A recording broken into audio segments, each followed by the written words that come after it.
In the middle of Niger land, there was a small village called Ogbogbene. The village was surrounded by green hills and twisting rivers. Everyone in the village knew each other, and life was calm and happy.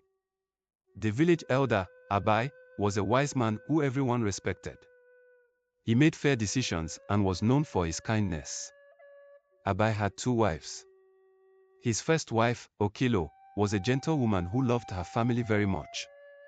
She was always ready to help others and was loved by everyone in the village. Their daughter was Ziba. Ziba was known for her beauty and grace. Her smile could brighten up anyone's day. Amare's second wife, Ibia, was very different from Ogbogbene. She was known for being sharp-tongued and often felt jealous. Ibia's daughter was Ayaba. Ayaba was kind and always ready to lend a hand. Even though she wasn't as beautiful as Ziba, her kindness made her special. Prince Bonatori lived in a nearby kingdom. He often visited Ogbogbene and was always polite and charming. He looked at Ziba with admiration, which made Ziba the talk of the village. Not everyone liked the attention Ziba was getting. Ibia was especially unhappy. She thought that her daughter, Ayaba, should get the prince's attention instead. So, Ibia started thinking of ways to make Ayaba more appealing to the prince and to make Ziba look bad. Ibia was becoming more and more envious of Ziba. Every time Prince Bonatori visited Ogbogbene, he would often glance at Ziba with admiration. This made Ibia sit with jealousy. She could not understand why the prince was so taken with Ziba. In her eyes, her own daughter, Ayaba, deserved that attention instead. Ibia believed Ayaba was just as deserving, if not more so, but lacked the chance to show it. Ibia decided to devise a plan to change the situation. She had a beautiful necklace, a family heirloom passed down through generations. The necklace was made of sparkling beads and delicate gold, and it was one of her most cherished possessions. Ibia thought that if she could somehow make it look like Ziba had stolen the necklace, it would ruin Ziba's reputation. This would not only make Ziba look bad but also give Ayaba a chance to shine in the prince's eyes. The next step in Ibia's plan was to carefully hide the necklace in a place where Ziba would find it. She knew that Ziba would be doing laundry at the river the next morning, as it was her usual chore. Ibia decided to hide the necklace in a pile of clothes that Ziba was going to wash. This way, when Ziba found the necklace, she would be caught with it, and the villagers would think she had stolen it. That evening, Ibia took the necklace and tucked it away in a pile of clothes. She made sure it was well hidden but still easy enough for Ziba to find. Ibia's heart raced with anticipation. She imagined the look of shock and betrayal on the faces of the villagers when they discovered the stolen necklace. Her plan seemed perfect, and she was confident that it would work. She was ready to see Ziba's downfall and hoped that Ayaba would finally get the recognition she deserved. As Ibia went to bed that night, she felt a mix of excitement and nervousness. She knew that if everything went according to plan, Ziba would be caught in a difficult situation. The next morning, Ibia would be watching closely to see how Ziba handled the situation. She was determined to make sure that her daughter, Ayaba, would be noticed and perhaps even win the affection of Prince Bonatori.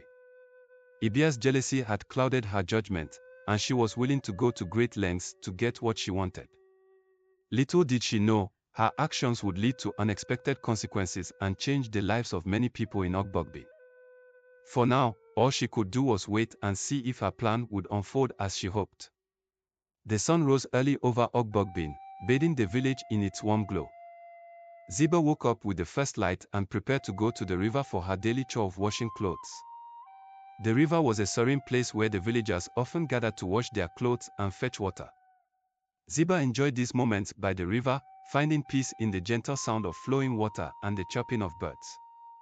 She packed the clothes she needed to wash into a large basket and set off for the river. The walk was pleasant, with the scent of fresh grass and the cool morning breeze on her face. Ziba was lost in her thoughts as she approached the riverbank, where the water sparkled under the morning sun. When she reached the river, Ziba set her basket down and began to sort through the clothes. She noticed that some of the clothes had been folded and stacked, which was unusual. As she picked up the pile to separate them for washing, she felt something hard and unfamiliar hidden among the garments. Curious, she reached into the pile and discovered a small, intricately designed necklace. Ziba's eyes widened in surprise. She recognized the necklace immediately. It belonged to Abia. She knew it was a valuable family heirloom because she had seen it many times before. Ziba was puzzled as to how it had ended up in the pile of clothes she was supposed to wash. She wondered if it had been misplaced by mistake or if someone had accidentally dropped it. Being an honest person, Ziba felt uneasy about keeping the necklace. She knew it was important to Abia, and she didn't want to get into trouble for something she didn't do. Ziba decided that the right thing to do was to return the necklace to Abia as soon as possible. She carefully folded the necklace into a small cloth bag she had brought with her for storing soap and other small items. With the necklace safely secured in the bag, Ziba finished washing the clothes and prepared to head back to the village. She hoped that Abia would appreciate her honesty and that everything would be resolved without any problems. As Ziba walked back, she thought about how she would explain finding the necklace and returning it to Abia. She hoped that the situation would be handled with understanding and fairness. Little did Ziba know, her honest intentions were about to be misinterpreted. Abia's plan was already set in motion, and the necklace's discovery was only the beginning of a series of events that would test Ziba's integrity and the village's sense of justice. For now, Ziba carried the necklace with the hope of clearing up any confusion and maintaining peace in the village. Ziba arrived back in Ogbogbene with a heavy heart. The village was bustling with activity as preparations for the festival continued. She made her way to Abia's house, where the smell of cooking filled the air. Abia was busy in the kitchen, preparing special dishes for the festival. Ziba approached cautiously and greeted her stepmother. "Good morning, Abia," Ziba said softly. "I found this necklace in the clothes I was washing by the river. I thought you might want it back." Ziba handed the small cloth bag to Abia, hoping for a warm response. Abia's face darkened as she took the bag. Instead of a grateful smile, she glared at Ziba with suspicion. She opened the bag and pulled out the necklace, examining it closely. Her eyes narrowed, and she clenched her teeth in anger. Without a word, she began shouting loudly. "Everyone, come quickly. Ziba has stolen my necklace." Abia's voice rang out across the village. Her accusations were loud and filled with anger, drawing the attention of the villagers who were nearby. The noise quickly attracted a crowd. People came rushing to see what was happening. The villagers gathered around Abia's house, murmuring and whispering among themselves. Ziba stood in the center of the commotion, her heart racing with fear. She tried to explain that she had only found the necklace and wanted to return it, but her voice was drowned out by Abia's loud accusations. "I did not steal it," Ziba cried out, her voice trembling. "I found it by the river and wanted to return it to its owner." But the villagers were already stirred up by Abia's loud claims. Some looked at Ziba with doubt, while others whispered among themselves about the possibility of her being a thief. Ziba felt a wave of helplessness wash over her. She knew she was innocent, but the situation was spiraling out of control. Abia's plan seemed to be working perfectly. By making a scene and accusing Ziba of theft, she hoped to shift the focus away from her own daughter, Ayaba. The festival preparations were momentarily forgotten as the villagers focused on the scandalous accusation. Ziba, once admired for her beauty and grace, was now at the center of a scandal that threatened to tarnish her reputation. As the crowd continued to grow, Ziba could only stand there, feeling more and more distressed. She wished there was a way to prove her innocence and put an end to the false accusations. But with Abia's loud and convincing performance, it seemed that the villagers were already leaning towards believing her side of the story. The noise and confusion around Abia's house grew louder as more villagers gathered to witness the commotion. Some people began to question the situation, while others remained convinced by Abia's accusations. Among those who had been observing from a distance was Okilo, Ziba's mother. Okilo had heard the uproar from her home and had rushed over to see what was happening. As she arrived at the scene, she quickly took in the situation. She saw Abia's angry face, Ziba's frightened demeanor, and the growing crowd of villagers who were now divided in their opinions. Without hesitation, Okilo stepped forward to speak. "I saw everything," she said firmly. Ibia was the one who hid the necklace in the pile of clothes. Ziba found it and brought it back to her. My daughter did not steal it. Okilo's words were clear and filled with conviction. Some of the villagers who had been watching closely started to remember Ziba's honesty and her reputation for being a kind and trustworthy person. They began to question Ibia's claims and listen to Okilo's defense. As more villagers began to speak up, confirming Okilo's account of the events, the mood of the crowd started to shift. Whispers of doubt about Ibia's honesty spread through the group. The villagers began to realize that they might have been misled by Ibia's loud accusations. The tension in the air was palpable as the truth started to emerge. Ibia's plan was unraveling, and the villagers were starting to view her with suspicion. Ziba, though still shaken, felt a glimmer of hope as she saw the support from her mother and the change in the villagers' attitudes. The situation was turning in Ziba's favor, but the damage caused by Ibia's accusations had already made its mark. The village was left with a sense of unease, and Ziba knew that she would have to face the consequences of the scandal, no matter how the situation was resolved. Ibia's plan had not gone as she had hoped. Her attempt to discredit Ziba and shift attention to her own daughter, Ayaba, had backfired. Instead of gaining favor with the prince and villagers, she found herself facing a growing wave of suspicion and distrust. The shame of her failed scheme made her seethe with anger. As the villagers began to see through her lies, Ibia's frustration grew. She knew she had to do something to regain control and to punish Ziba for thwarting her plans. The festival was approaching, and Ibia saw this as an opportunity to put her new plan into action. The festival was an important event in Ogbogbene. It was a time for joy and celebration, but there were strict rules that everyone followed to ensure good luck and harmony for the village. One such rule was that no girl could go near the river on the first day of the festival. This tradition was meant to protect the village from any misfortune that might come from angering the river spirit. Ibia decided to exploit this rule to her advantage. She knew that if she could make Ziba break this important tradition, it would bring misfortune upon her and ruin her reputation. The plan was simple but devious. Ibia would trick Ziba into going to the river on the first day of the festival, thereby ensuring that the river spirit would be angry with her. Ibia began to plot her scheme with cold precision. She carefully considered how she could trick Ziba into breaking the festival rule. Her mind raced with ideas as she prepared to put her new plan into action.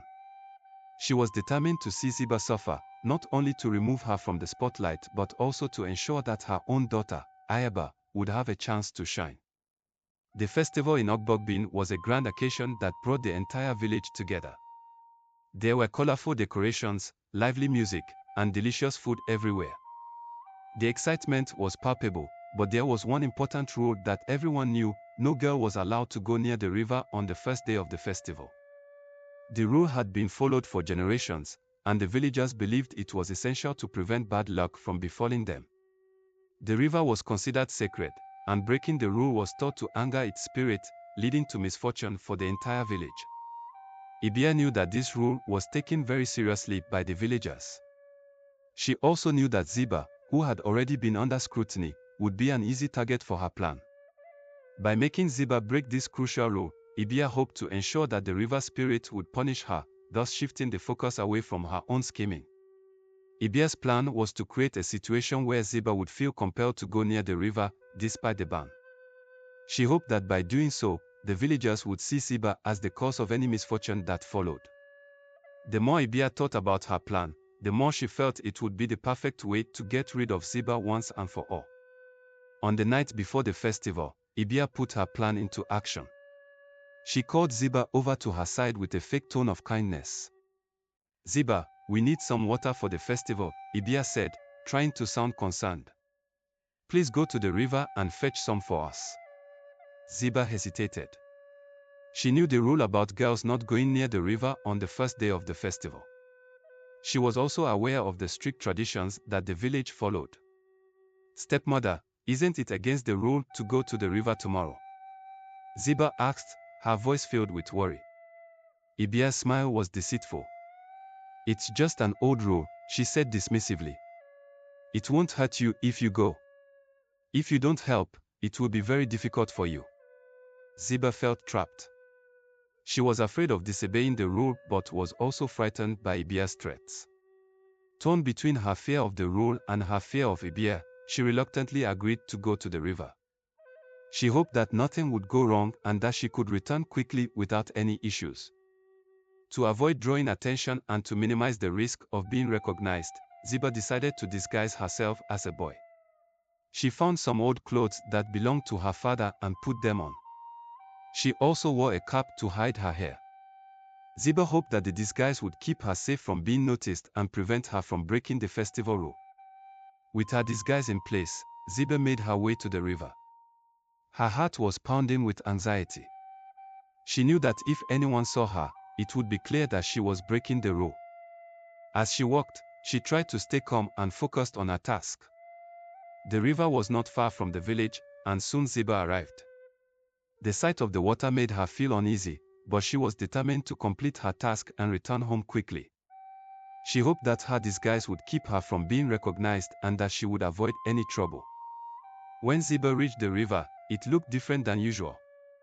The water was darker and seemed more menacing than she remembered. Even though she was disguised, Ziba felt a shiver run down her spine. She quickly filled her pot with water, eager to leave as soon as possible.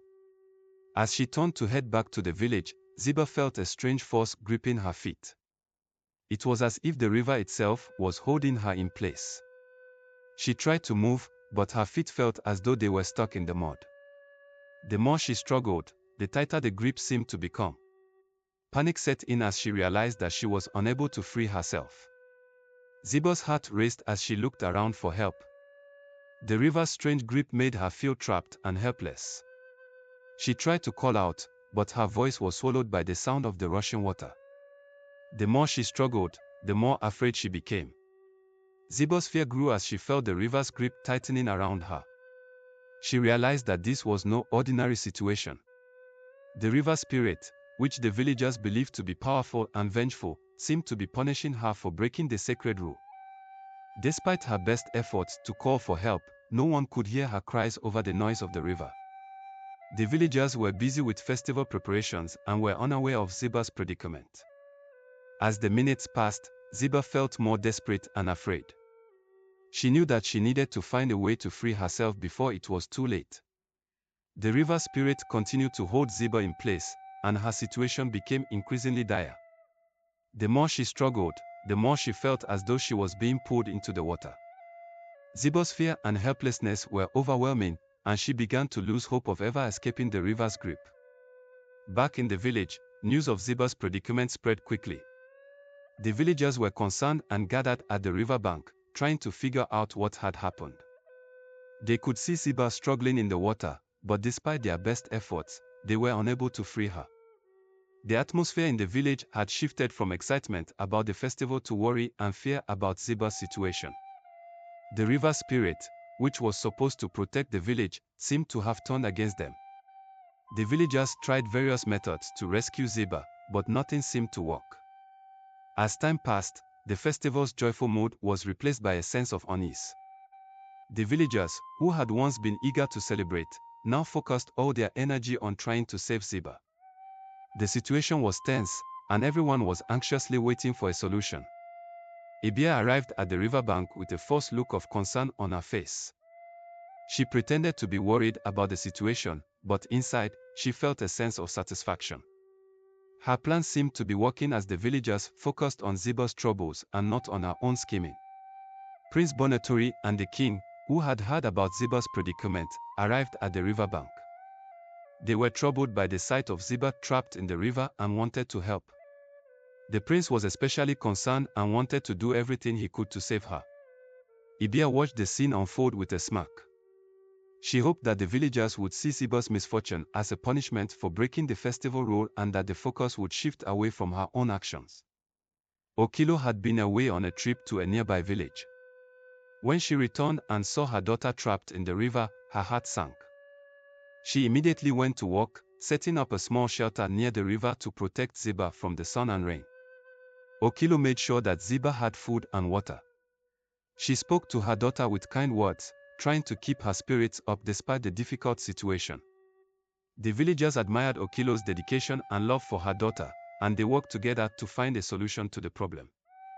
The festival's excitement was overshadowed by the ongoing crisis, but Okilo's presence provided comfort and hope for Ziba.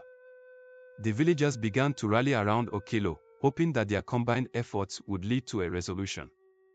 Every day, Okilo brought food and water to Ziba. She made sure her daughter had everything she needed while they continued to work on a solution to free her from the river's grip. Okilo's unwavering support was a source of strength for Ziba during this challenging time. As the days passed, the villagers and Okilo worked tirelessly to rescue Ziba. They tried various methods and consulted with wise elders in the village. Despite their efforts, the situation remained unchanged. The river spirit seemed to be holding Ziba in place, and no one could figure out how to break the grip. The festival continued in a subdued manner, with the villagers focused on Ziba's predicament rather than the celebrations. Okilo's care and determination were an inspiration to everyone, and they hoped that their combined efforts would eventually lead to a successful rescue. The villagers decided to seek advice from the wise elder of the village, who was known for her knowledge of ancient traditions and rituals. The elder listened carefully to the situation and examined the river's current state. After much thought, the elder spoke. "The river spirit is angered because of the broken rule," she said. "To appease the spirit, we must perform a special ritual to honor it and seek forgiveness." The elder explained the details of the ritual, which involved offering gifts and performing sacred chants near the river. The villagers, led by Parakebina, prepared for the ritual with great care. They gathered items for the offering and practiced the chants to ensure that they were performed correctly. As the ritual began, the villagers watched with hope and anticipation. They prayed that their efforts would be enough to calm the river spirit and free Ziba from her predicament. The ritual took place at the riverbank with the entire village gathered around. The wise elder led the ceremony, guiding the villagers through each step with calm authority. They made offerings of fruits, flowers, and other sacred items, placing them gently into the water.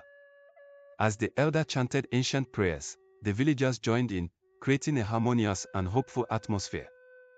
They believed that their sincere efforts would be enough to appease the river spirit and bring relief to Ziba. Ziba, still trapped but able to hear the ritual, felt a glimmer of hope. She hoped that the villagers' dedication and the elders' wisdom would be enough to free her from the river's grip. As the ritual continued, a change began to occur. The river's grip on Ziba started to loosen. She could feel the pressure easing, and she began to regain some freedom of movement. The villagers watched with bated breath as they saw signs of progress. The elders' chants grew louder and more fervent, and the villagers joined in with renewed energy. The offerings floated gently down the river, and the atmosphere became charged with positive energy. Ziba could see the villagers' determination and felt their support. She knew that their efforts were making a difference. With each passing moment, the grip of the river spirit seemed to weaken. Finally, after what seemed like an eternity, the river's grip on Ziba completely released. She was able to move freely once again. The villagers cheered with joy as they saw Ziba stepping away from the river, grateful for their successful efforts. Ziba, though exhausted and shaken, felt immense relief as she was safely brought back to the riverbank. The villagers gathered around her, offering words of encouragement and comfort. Okilo was especially relieved and embraced her daughter with tears of joy. The festival's mood shifted back to one of celebration, but there was a newfound sense of unity and gratitude among the villagers. They had faced a great challenge together and had overcome it through their collective effort and determination. With Ziba safely returned and the river spirit appeased, the festival resumed with renewed enthusiasm. The villagers celebrated with even greater joy, grateful for the resolution of the crisis. Ibia, who had hoped to see Ziba's downfall, was left in disgrace. The villagers saw through her deceit and held her responsible for the trouble she had caused. The prince and the king both condemned Ibia's actions and restored Ziba's reputation. Ziba's bravery and the support of her mother had proven to be stronger than Ibia's schemes. The village celebrated not only the festival but also the lessons learned about trust, unity, and the importance of upholding traditions. The festival ended on a high note, and Ziba, with her mother by her side, looked forward to a future where she could live in peace and happiness, free from the shadows of deceit and treachery. Thank you for watching till the end. Hope you enjoyed the story. Please subscribe, like and comment.